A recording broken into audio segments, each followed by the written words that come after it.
حضرت آمنہ کے ہاں جب آپ صلی اللہ علیہ وسلم کی ولادت ہو گئی، عرب میں ایک رواج تھا کہ وہ لوگ دودھ پلانے کے لیے دیہات کے ماحول میں بھیجا کرتے تھے۔ تو سب سے پہلے آپ کو حضرت آمنہ کے بعد جس نے دودھ پلایا وہ سویبہ نے پلایا۔ یہ ابو لہب کی ایک باندی تھی، اس نے آپ کو دودھ پلایا ہے۔ تو اس میں حضرت حمزہ آپ کے ساتھ اس میں شریک تھے دودھ پینے میں، اس لیے حضرت حمزہ آپ صلی اللہ علیہ وسلم کے چچا بھی ہیں اور آپ کے رضائی بھائی بھی ہیں۔ اس کے بعد پھر آپ نے جو دودھ پیا ہے وہ حضرت حلیمہ سعدیہ کا ہے۔ حضرت حلیمہ یہاں بھی دیکھیں انتخاب ہے، حلیمہ کا معنی بردبار، کہ جو پیغمبر ہے وہ بھی نہایت بردبار ہوگا، تو جو دودھ پلانے والی ہے وہ بھی نہایت بردبار۔ قبیلے کا بھی انتخاب ہے، بنو سعد، سعد کا معنی نیک بخت، آپ صلی اللہ علیہ وسلم سب سے بڑھ کر نیک بخت، جو دین لے کر آئے جو اسے قبول کرے گا وہ بھی نہایت نیک بخت ہوگا۔ تو حضرت حلیمہ اب بچوں کو لینے کے لیے آئیں۔ عرب میں ایک رواج تھا کہ بچوں کو دودھ پلاتے تھے اور اس سے جو کچھ ملتے تھے خدمت، وہ خدمت لے لیا کرتے تھے۔ تو اب حضرت حلیمہ کہتی ہے جب میں آئی میں نے چکر لگایا تو میں دیکھ رہی تھی کوئی بچہ مل جائے، لیکن چونکہ حضور یتیم تھے تو آنے والی عورتوں نے دیکھ کر یہ کہہ کر سمجھو چھوڑ کے چلی گئیں، نادان عورتیں، کہ ہو سکتا ہے یہاں سے ہمیں کوئی مالی معاوضہ نہ ملے، کوئی خدمت نہ ملے، اس لیے وہ چلی گئیں۔ لیکن حضرت حلیمہ نے جب دیکھا تو انہوں نے نہ چاہا کہ میں خالی ہاتھ جاؤں، اپنے شوہر سے مشورہ کیا کہ ایک یتیم بچہ ہے، میں چاہتی ہوں میں اس کو ساتھ لے کر جاؤں۔ شوہر راضی ہو گئے۔ حضرت حلیمہ فرماتی تھی جس وقت میں آئی تھی تو ہماری سواری اتنی دبلی پتلی کمزور تھی کہ سب سے آخر میں ہماری سواری پہنچی تھی اور سواری تیز نہیں چل سکتی تھی۔ حضرت حلیمہ کا دودھ نہیں تھا، جو ان کا ایک بیٹا تھا بڑی مشکل سے وہ دودھ پیتا تھا، تو گھر کے اندر تنگ دستی کی حالت تھی، اور جب ان کی بکریاں، گائیں، اونٹنیاں چرنے کے لیے جاتی، چر کر آتی تو ان کا بھی دودھ نہ ہوتا۔ لیکن جب آپ صلی اللہ علیہ وسلم کو انہوں نے لیا، حضرت آمنہ نے ان کو دے دیا رضاعت کے سلسلے میں، تاکہ ان کی پرورش دیہات کے ماحول میں ہو۔ عرب کے لوگ اپنے بچوں کو دیہات اس لیے بھیجتے تھے، نمبر ایک وہاں پہ اصل زبان ہوتی ہے، دیہات میں بچہ اپنی ٹھیک مادری زبان صحیح سے سیکھ جاتا ہے، شہر کے اندر زبان میں بہت سے الفاظ ملا دیے جاتے ہیں۔ نمبر دو، دیہات کی آب و ہوا اچھی ہوتی ہے، وہاں صحت اچھی رہتی ہے، اور نمبر تین وہاں جا کر بچہ اپنی تہذیب و تمدن سے، ثقافت سے، حالات سے واقف بھی ہو جاتا ہے۔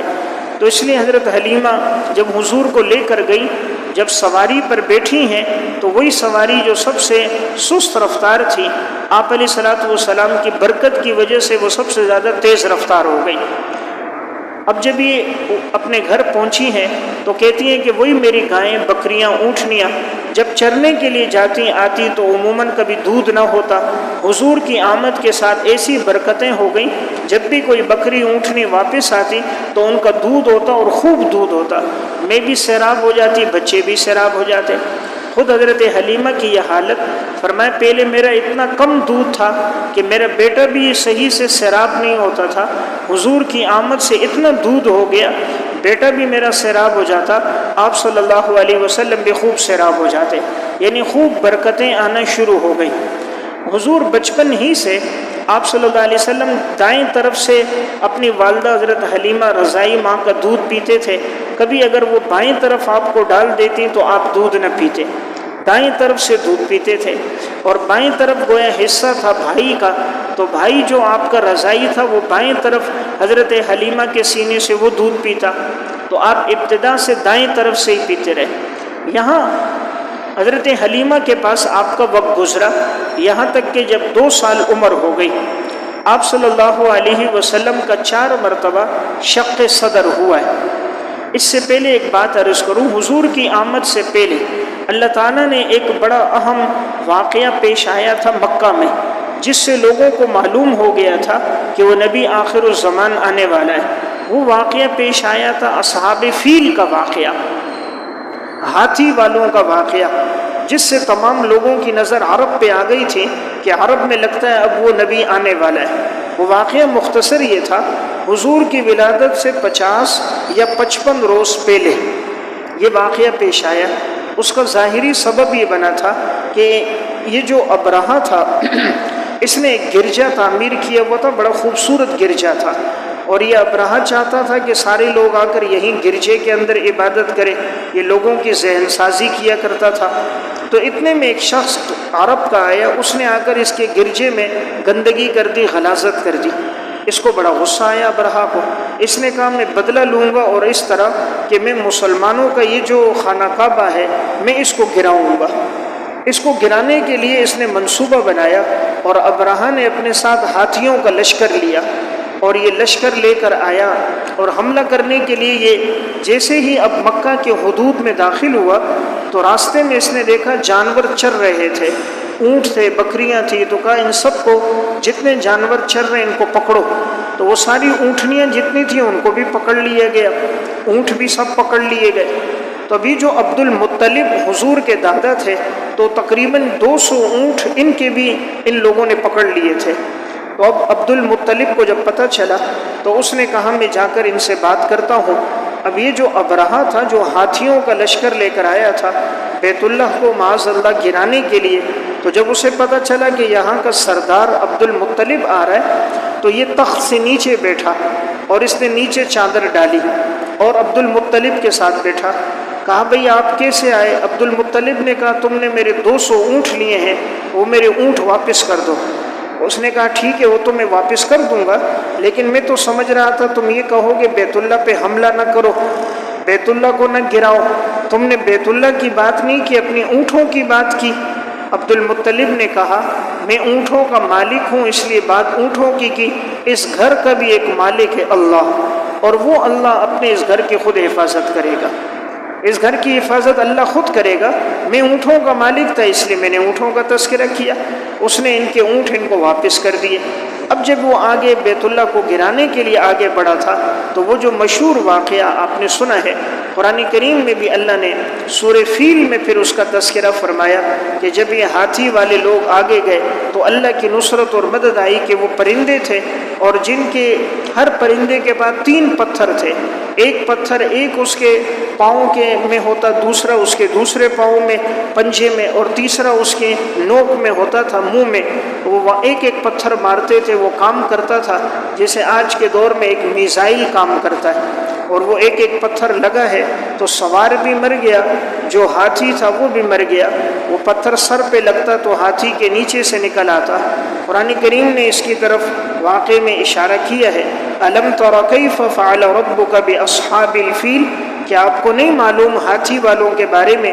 أَلَمْ يَجْعَلْ كَيْدَهُمْ فِي تَضْلِيلٍ، کیا اللہ تعالیٰ نے نہیں کیا ان کی تدبیروں کو، اللہ نے خاک میں نہیں ملایا، ان کی تدبیروں کو اللہ نے ناکام نامراد نہیں کیا۔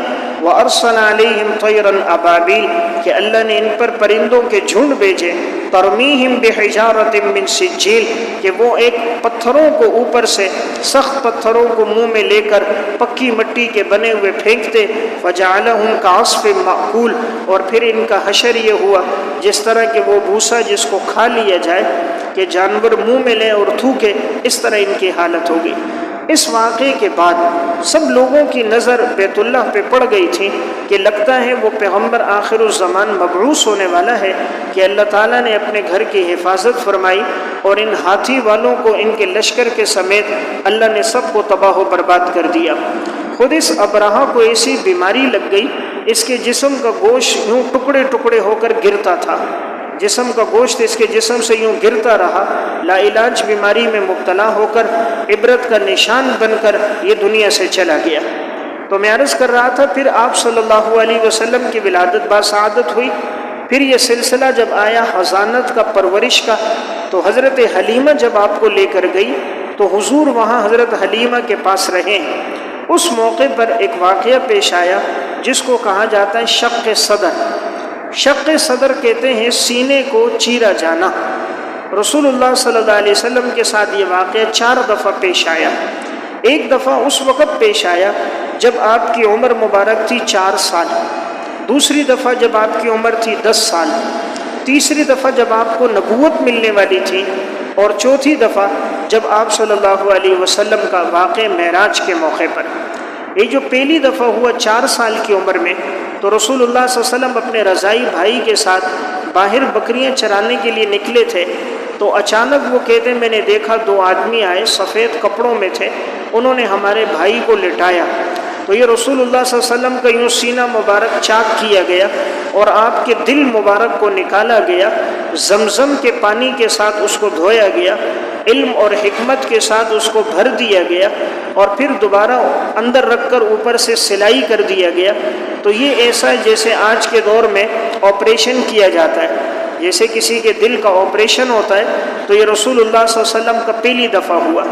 اس کا مقصد یہ تھا کہ بچپن میں انسان کے دل میں لہو لعب کا مادہ ہوتا ہے، کھیل کود کا مادہ، کھیل کودنے کی طرف میلان ہوتا ہے بچے کا، تو یہ آپ کا پہلی دفعہ تھا تاکہ آپ کا دل مبارک پاکیزہ کر کے کہ کھیل کود کی طرف آپ کا میلان باقی نہ رہے۔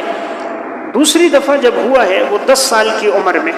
اس عمر میں عموماً آدمی کے لڑکپن کا زمانہ ہوتا ہے، خواہشات کا زمانہ قریب آنے والا ہوتا ہے۔ اس وقت میں آدمی عموماً خواہشات میں، لڑکپن میں، ان میں وقت لگتا ہے، تو وہ دوسری مرتبہ ہوا تاکہ یہ خواہشات، یہ شیطانی حصہ، وساوس، یہ ساری چیزیں نکال دی جائیں اور آپ کے دل کو پاکیزہ کیا جائے۔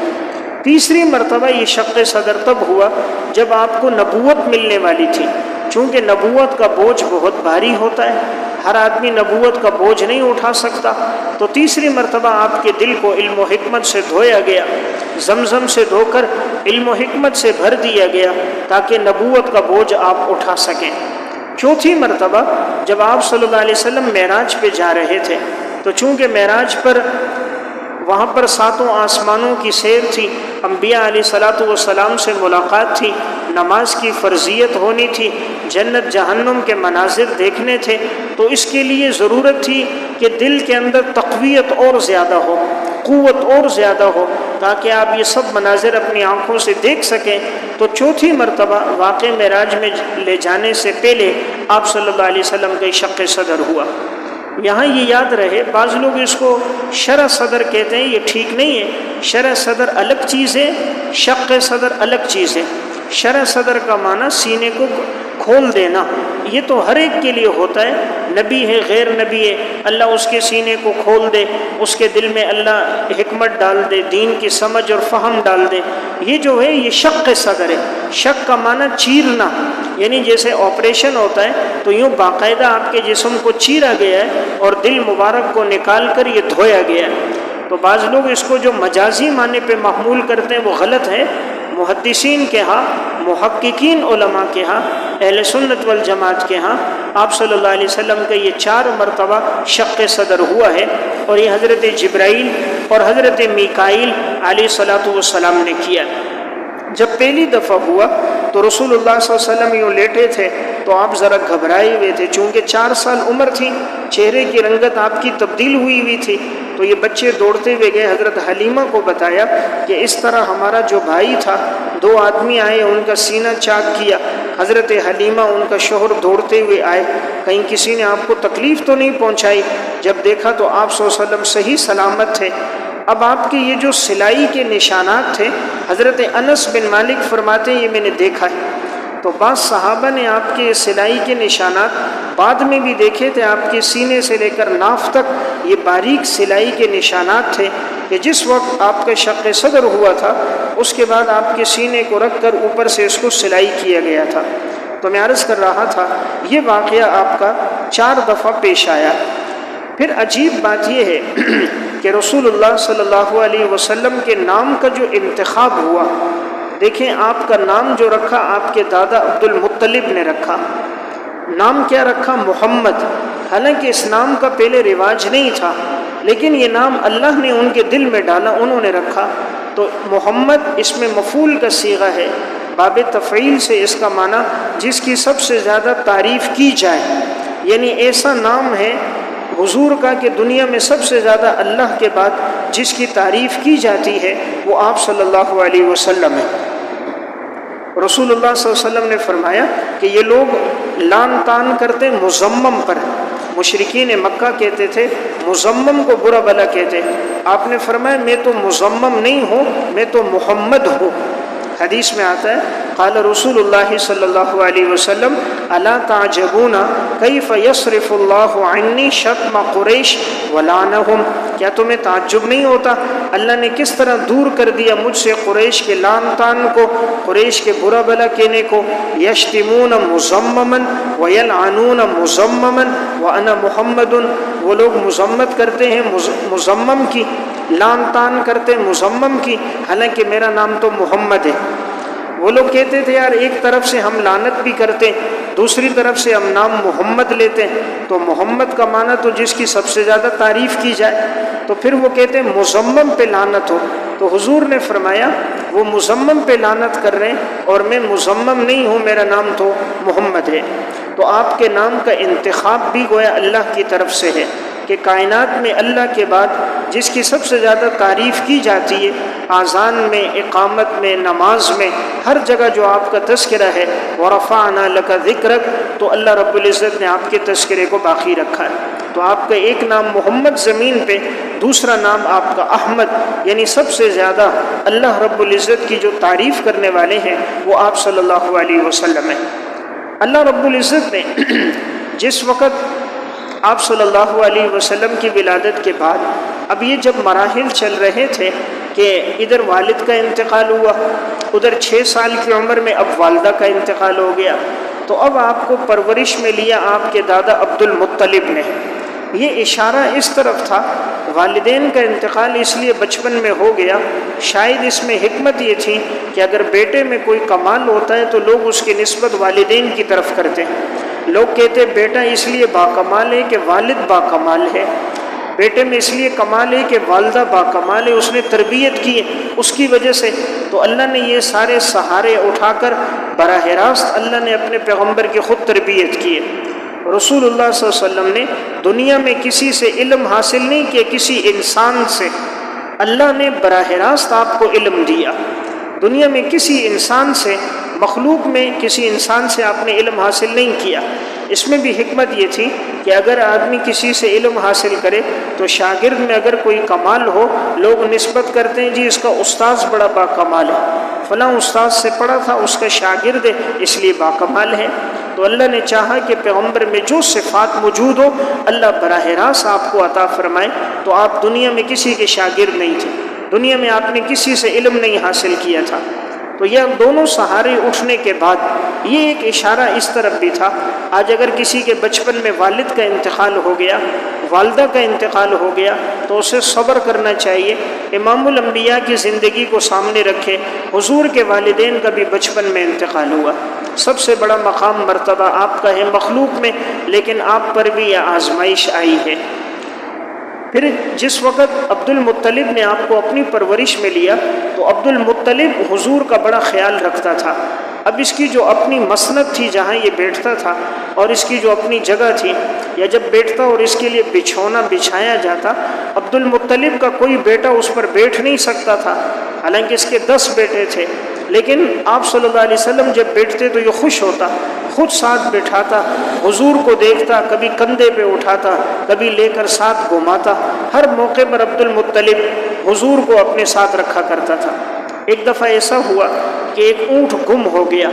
عبد المطلب نے آپ صلی اللہ علیہ وسلم کو بھیجا، اس وقت آپ کی عمر کم تھی.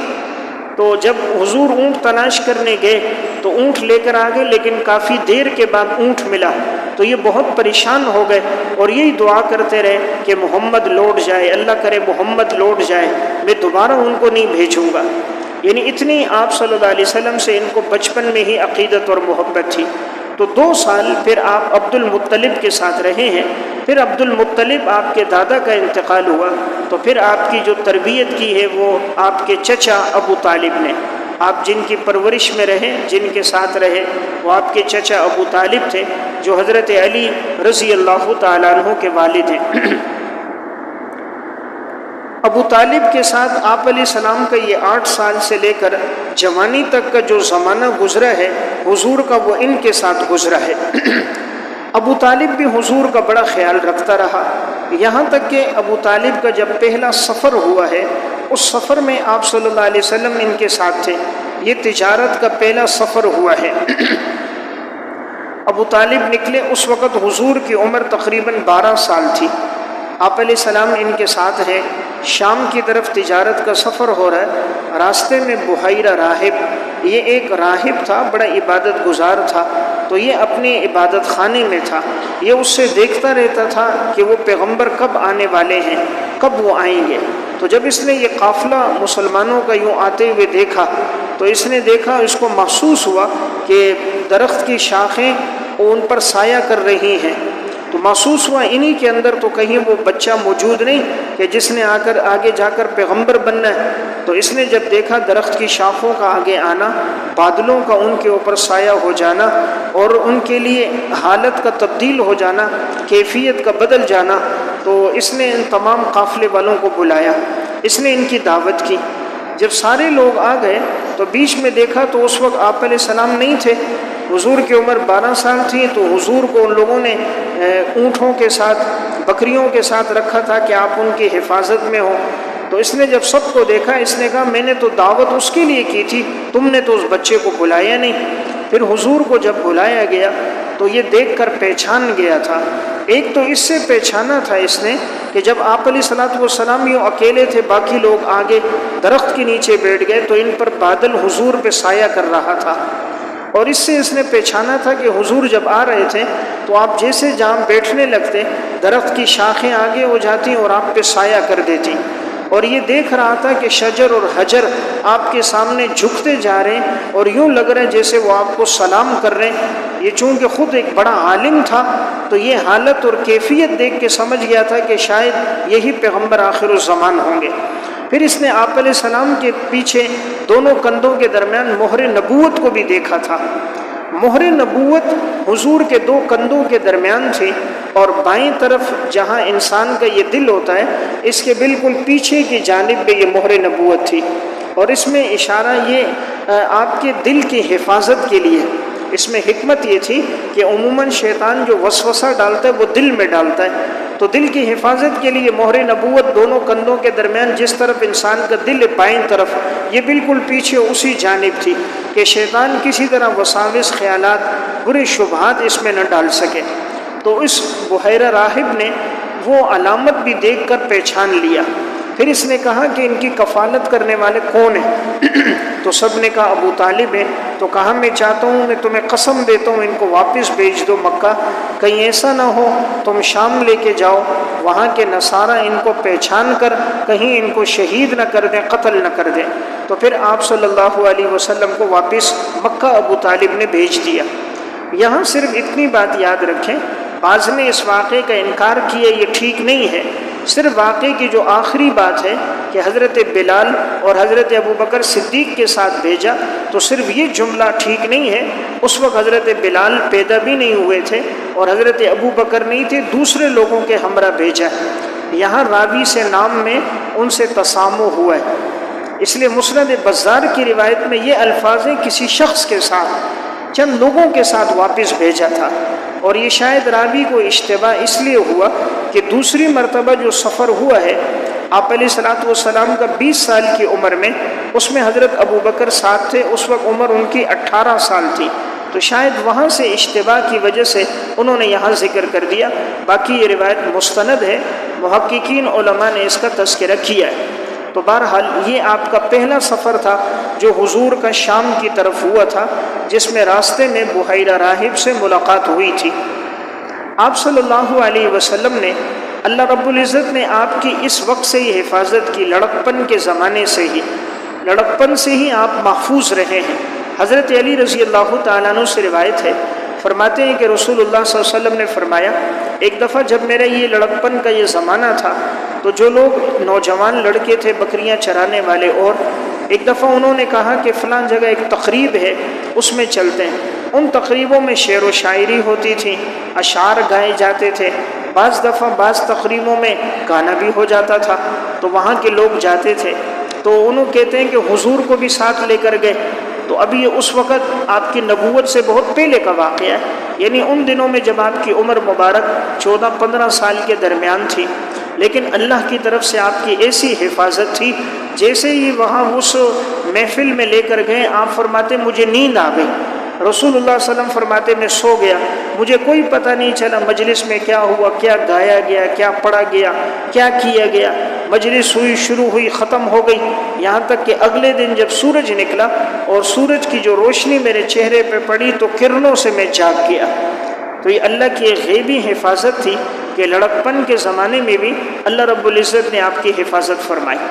پھر رسول اللہ صلی اللہ علیہ وسلم کا یہ جو زمانہ تھا، ابتدا میں یہ آپ کا بکریاں چرانے میں گزرا ہے، اور آپ علیہ السلام نے بکریاں چرائیں، دیگر انبیاء علیہ السلام نے بھی چرائیں۔ اس میں ایک حکمت ہوتی ہے، حکمت یہ تھی کہ چونکہ آگے جا کر آپ کو نبوت ملنی تھی، اور نبوت ایک بہت بڑا بوجھ ہوتا ہے، اس کے لیے ضروری ہے کہ زندگی میں صبر و تحمل ہو، اس لیے کہ پیغمبر کے جو ماننے والے ہوتے ہیں اس میں کوئی سخت مزاج والے، کوئی نرم مزاج والے، کوئی ضدی ہوتے ہیں، کوئی بات قبول کرنے والے ہوتے ہیں، کوئی نہیں ہوتے۔ تو جب آدمی بکریاں چراتا ہے تو بکریاں ایک ایسا جانور ہے، وہ مختلف کھیتوں میں گھس جاتی ہے، تو اب ان کو سنبھالنا، لے کر چلنا، اس سے زندگی میں صبر و تحمل آتا ہے۔ نمبر 2، اس سے زندگی میں عاجزی آتی ہے، تواضع پیدا ہو جاتی ہے۔ اور نمبر 3، بکریوں کے ساتھ رہنے کی وجہ سے انسان چونکہ یہ مشقت کی زندگی گزارتا ہے تو آنے والے حالات میں اگر تکلیف آئے، مشقت آئے، تنگ دستی آئے تو ان حالات کا وہ مقابلہ کر سکتا ہے۔ اور یہ بھی پتہ چلا کہ رزق حلال کمانے میں کوئی حرج نہیں ہے، اس کے لیے اگر بکریاں چرانا پڑے یا کوئی اور بھی انسان اگر پیشہ اختیار کرنا چاہے تو وہ پیشہ وہ اختیار کر سکتا ہے۔ تو بہرحال رسول اللہ صلی اللہ علیہ وسلم کا یہ جو زمانہ تھا یہ آپ کا بکریاں چرانے میں بھی گزرا۔